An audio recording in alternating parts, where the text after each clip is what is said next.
विज्ञान मंच की तरफ से आसनसोल के मोहिशीला हाई स्कूल से एक पदयात्रा निकाली गई। इस संबंध में जानकारी देते हुए विज्ञान मंच के आसनसोल शाखा के कार्यकारी अध्यक्ष ने बताया कि विज्ञान मंच के 40 साल पूरे हो रहे हैं। इस अवसर पर पिछले 29 नवंबर 2025 से 29 नवंबर 2026 तक वर्षपूर्ति अनुष्ठान का आयोजन किया जा रहा है। उसी उपलक्ष्य पर स्वामी विवेकानंद की जयंती के अवसर पर यह पदयात्रा निकाली गई है। उन्होंने कहा कि विज्ञान मंच हमेशा प्रयास करता रहता है कि लोगों और खासकर नई पीढ़ी के मन में विज्ञान को लेकर जागरूकता बढ़े और उनके मन में वैज्ञानिक पनपे। इसी सोच को ध्यान में रखते हुए विज्ञान मंच पिछले 40 वर्षों से काम कर रहा है और आज पश्चिम बंगाल के सभी इलाकों ब्लॉक में विज्ञान मंच की शाखाएं हैं जहां पर वह अपना काम कर रहे हैं। स्वामी विवेकानंद 1863 সালে 12 জানুয়ারি জন্মগ্রহণ করেছিলেন। সেই উপলক্ষে বিজ্ঞান মঞ্চ থেকে আজ আমরা র্যালিতে বেরিয়েছি। কোন স্কুলে পড়ো? ননীগোপাল মহিশিলা ননীগোপাল রায় স্মৃতি বালিকা বিদ্যানিকেতন।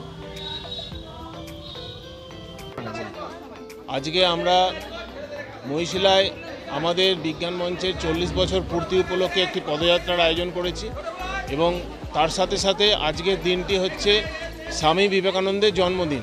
সেই উপলক্ষে দুটি অনুষ্ঠান একই সাথে চলবে। একই পদযাত্রার মাধ্যমে আমরা দুটি অনুষ্ঠানকে আমরা উদযাপন করছি এবং আমাদের এই বিজ্ঞান মঞ্চ সংগঠনটি বিগত 40 বছর ধরে যে বিভিন্ন রকম ঘাত প্রতিঘাতের মধ্য দিয়ে আজকে গোটা পশ্চিমবঙ্গের এমন কোনো জেলা, এমন কোনো মহকুমা, এমন কোনো ব্লক নেই বা গ্রাম নেই যেখানে আমাদের সংগঠনের কোনো অস্তিত্ব নেই। সব জায়গায় আমাদের সংগঠনের মানুষ রয়েছেন এবং এই 40 বছর পূর্তি আমরা 29 নভেম্বর 2025 থেকে শুরু করেছি। আমরা 29 নভেম্বর 2026 অবধি আমরা আমাদের অনুষ্ঠান চলবে বছর ভর এবং এই অনুষ্ঠানের মাধ্যমে বিভিন্ন ধরনের অনুষ্ঠান হবে। আর কিছুদিন পরে আমাদের এই 30 জানুয়ারি রবীন্দ্র ভবনের সামনে আমাদের জেলাগত একটা জমায়েত হবে। তাছাড়া আমাদের নেচার স্টাডি ক্যাম্প, আমাদের বিজ্ঞান মেধা অভিক্ষা, কিছু প্রোগ্রাম আমরা অলরেডি করে ফেলেছি। নেচার স্টাডি ক্যাম্পটা হবে। এই সমস্ত প্রোগ্রামের মধ্যে দিয়ে আমরা যাচ্ছি।